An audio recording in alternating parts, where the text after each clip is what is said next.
We begin with the much-anticipated Ondo State Governorship election, with polls officially closed as collation continues. An approximate 2.05 million voters registered for the election, representing an increase from the 1.8 million eligible voters in the last election in 2020. The contest for the election is a two-horse race between the incumbent and candidate of the All Progressives Congress, Lucky Aiyedatiwa, and of course the candidate of the main opposition People's Democratic Party, Agbola Ajayi, both of them being former deputy governors of the Sunshine State. Now, some voters in Owena local government area have complained about the malfunctioning or the slowness of the BVAS machines, despite the presence of prospective voters who, many of them actually got there around 8 a.m. Well, other complainants also had several issues, some at the Okitipupa local government area, where they complain about the slowness of the BVAS machines. With Senior Special Assistant to Governor Lucky Aiyedatiwa on community engagements, Andrew Ogunshaki, who voted at Major Collations Unit 001, Ward 4, Igbotako, complaining that the BVAS malfunctioning could have been affected by poor network prevalent in the area.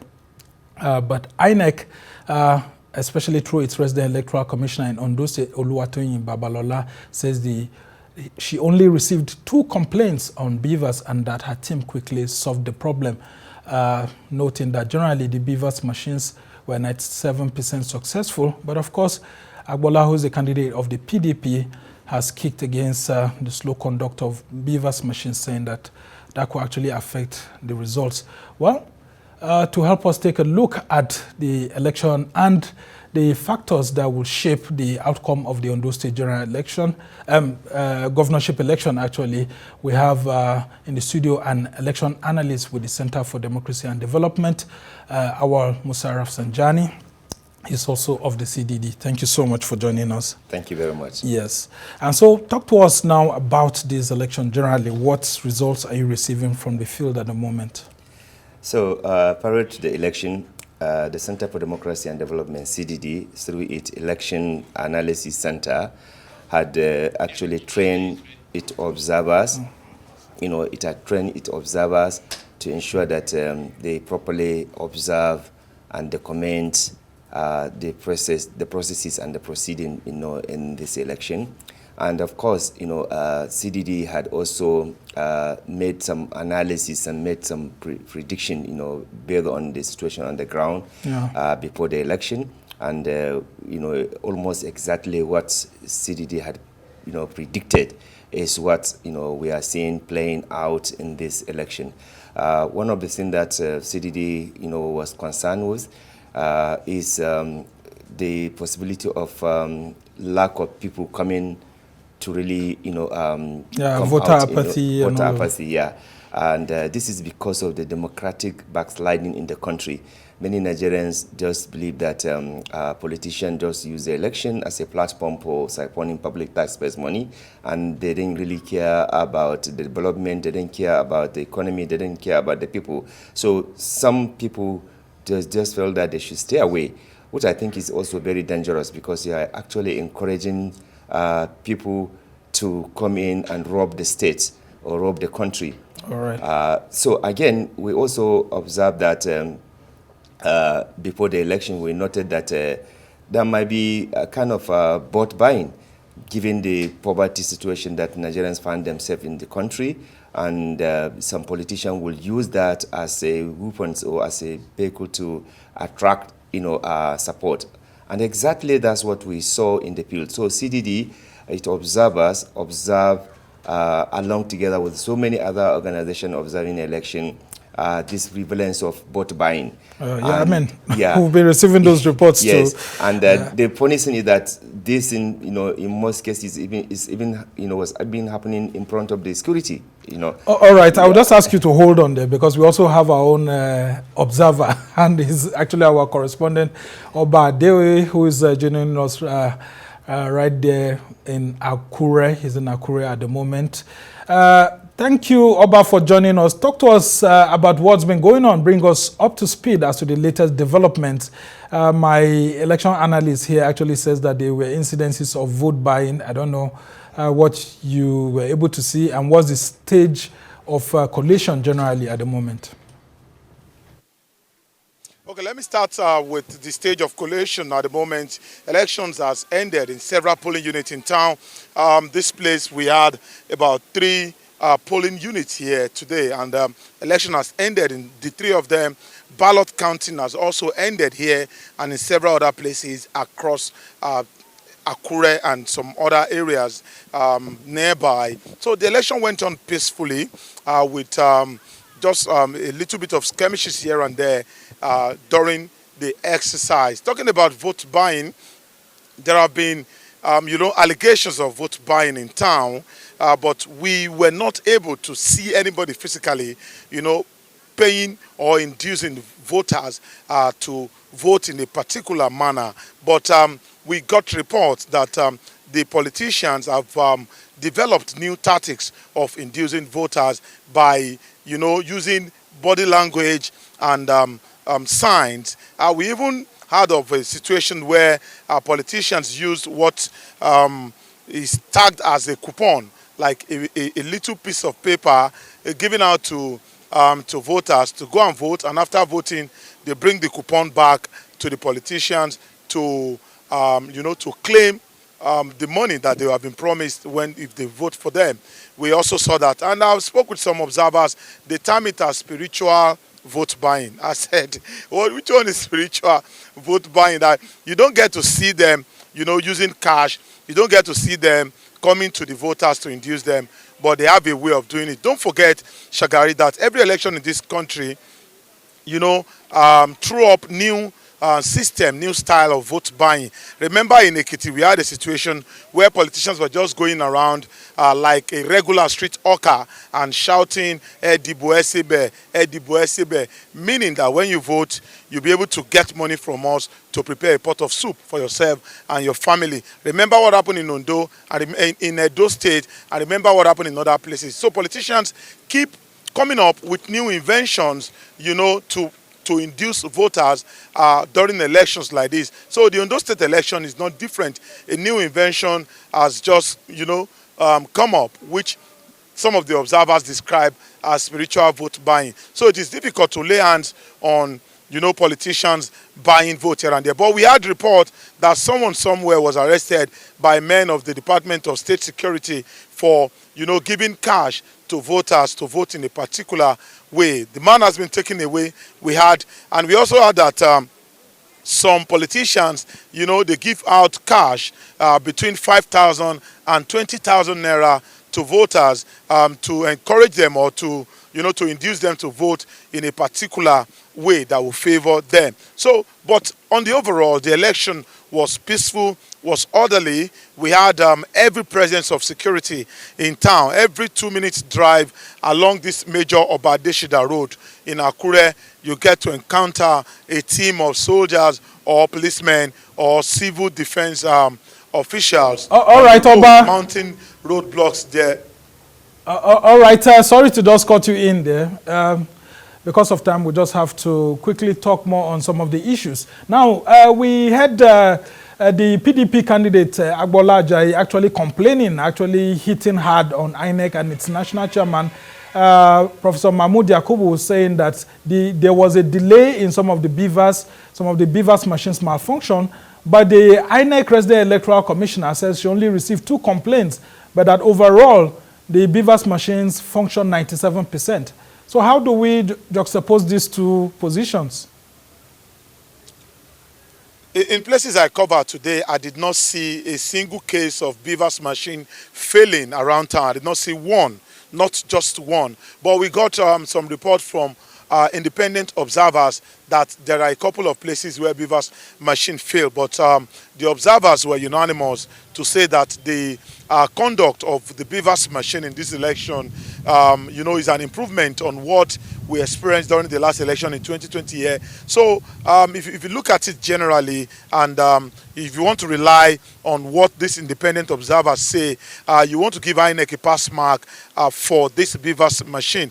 It is not as widespread as we used to know in the past. Let's not forget that these are technologies. You can't be too sure of their performances. So in places I saw, in places I visited, I never saw one machine, fail to work as and when due. But politicians, they have their points, they have their arguments. All right, we must thank you so much, Obadewe, for staying there for us right here at Arise News. And we must thank you so much for doing a great job. I mean, since yesterday you've been there. Hope Ondo is treating you very well. All right, do have fun. Well, we'll now be taking a little shot at what has been circulating around about the issues of vote buying. I just want you to just take a look at this so that I'll come back to Al Musa Rafsanjani here to talk to us about that. Good morning. Good morning. What's happening here? But there is problem. I can see. What's happening? There's no problem, sir. There's no problem, sir. What's in your hand? It's mine. It's not, Talk to me. Bro, I'm a man. Talk to me. There's no problem, sir. There's no problem. But there's a problem. There's no problem, sir. What's the list here? Bro, what's the list here? We are not fighting. We are not doing anything. We are not doing anything. We are not fighting. We are not doing anything. We are not fighting. We are not fighting. No. We are not fighting. I know we are not fighting. I know we are not fighting. Man, calm down. I know we are not fighting. But at the same time, I'm not a baby, and I know what is happening here. You know what is happening here. You are a youth. I'm a youth. I know what is happening here. You also know what is happening here. You understand? So now you telling me that nothing is happening here. It's as if you are trying to fool me. No. You are buying votes here. No. You are buying. Bring the list. Bring that. Let me have that list. Let me have that list. Let me have that list. I'm on record. We are not fighting. We are not fighting. I am addressing you. I'm also addressing you. You are buying votes here. No, we are not and buying. I know. We are not buying. And I know you are buying votes here. You are buying votes here. You are buying votes here. See. That was an incident that happened, was said to have happened at Ward 3, Unit 11 and 12, Ilutuntun, Okitipupa local government area, by the African Action Congress officials, that's the AAC, accusing some other political party officials of actually engaging in vote buying. Well, back to you right here in the studio, Rafsanjani. What do you make of this drama? Well, actually, this is just maybe perhaps the visible one that you are seeing. The invisible ones were actually more prominent because what they usually do, they don't stand where the voting is taking place. They actually move, to a particular place, and once you are able to do and fulfill the agreement, you will be paid. That's number one. Number two, which is the biggest vote buying, is not this small money of 2,000, 5,000. There has been allegation of buying the bigger, people. That's, allegation that some security, allegation that, even the INEC official, allegation that, of course, the politician would have already prepared to also, get their way through the judiciary. So they will perpetuate this evil thing, and they will tell you, let's meet in court. Yeah. So these are all forms of vote buying or corrupting the electoral system. But this one now is a hungry one.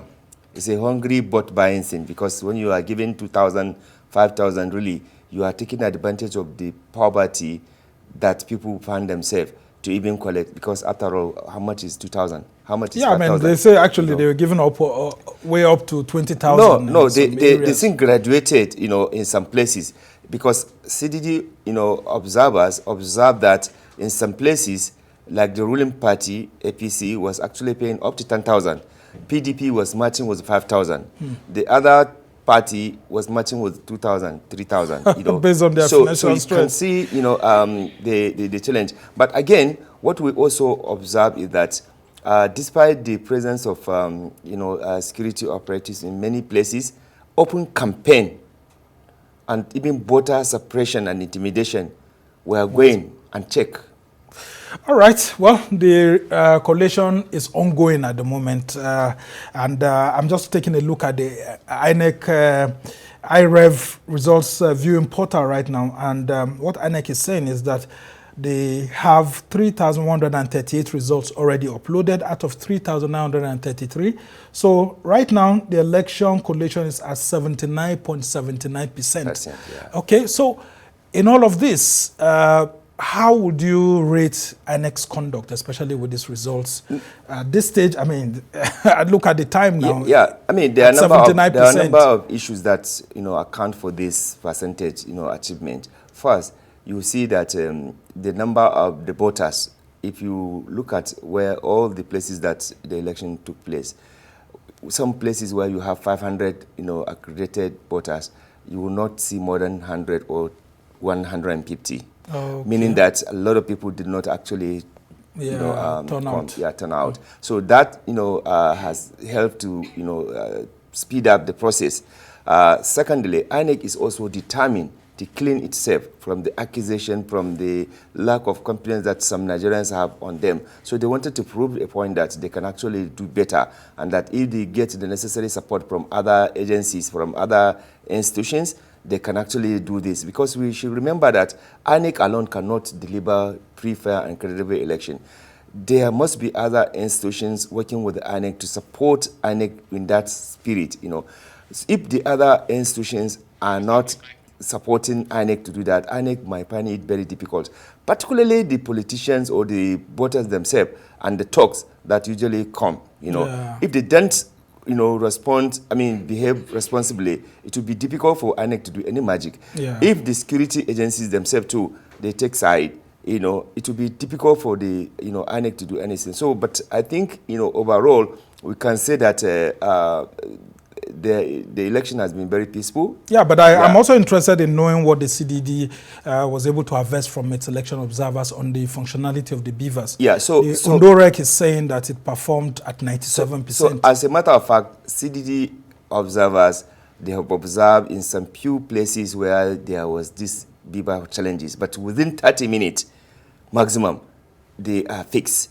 So that's why we commend INEC, you know, for timely response to those issues. Otherwise, the chaos will have been too much, you know, and you will have been hearing a lot of complaints, you know. But, you know, INEC was able to you know, deal with those issues, you know, as timely as possible, so that it doesn't attract too much complaints. Of course, you know, some people will still complain because that 30-minute delay, it can, you could have heard anxiety. The PDP candidate was even asking INEC chairman to anxiety. Resign. Exactly, it can bring anxiety. But, you know, to be honest to you, this election, you know, we all know that given the circumstances that this election is going on, and given the determination of the ruling party to capture every state in Nigeria, you will know that definitely the opposition party will find it very difficult. First, you can even see from the vote buying, they are not able to match, you know, the ruling party with the same amount. And in most of the places that CDD observers observe this election,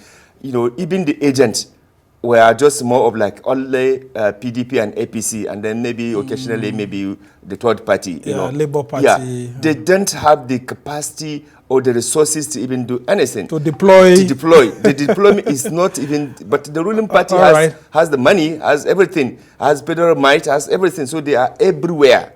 Well, our elections are being monetized. That's what so many people keep saying. As we try to round off this conversation, let's talk about the lessons. Are we learning any lessons at all in this our democratic journey? This is an off-season election, and it's supposed to be like a poster child for future elections.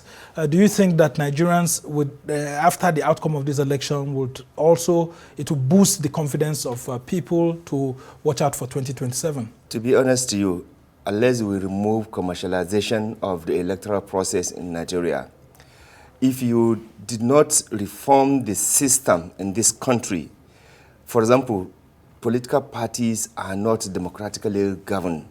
there's no internal democracy, there's no inclusion, there's no participation of the members, and there's no commitment. So it is just the governors and the president that are the leaders of the party, and therefore they determine and decide whatever happens in that direction.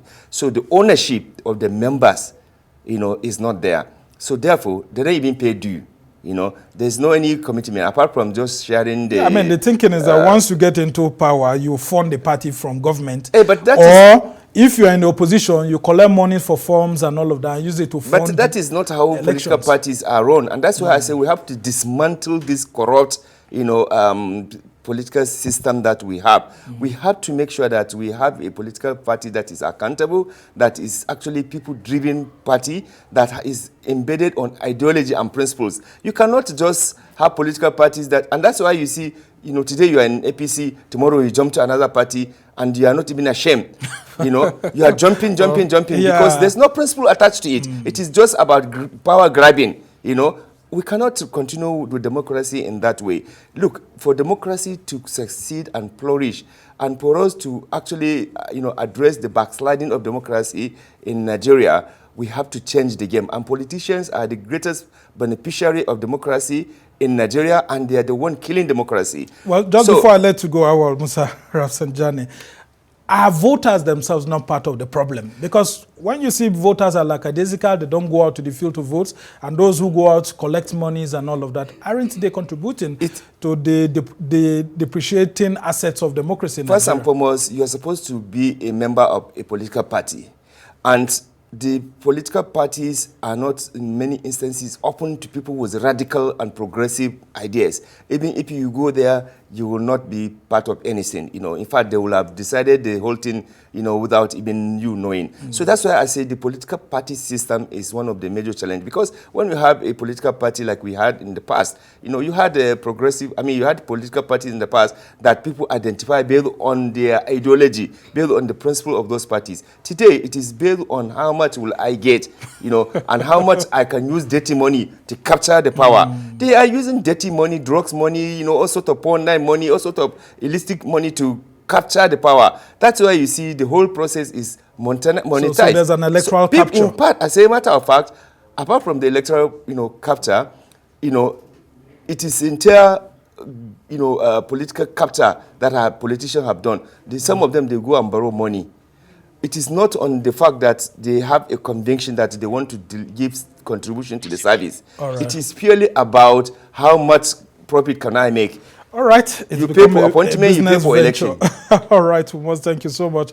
Musa Rafsanjani is an election analyst with the Center for Democracy and Development. And of course, he is the executive director of CISLAC and of course, Transparency International.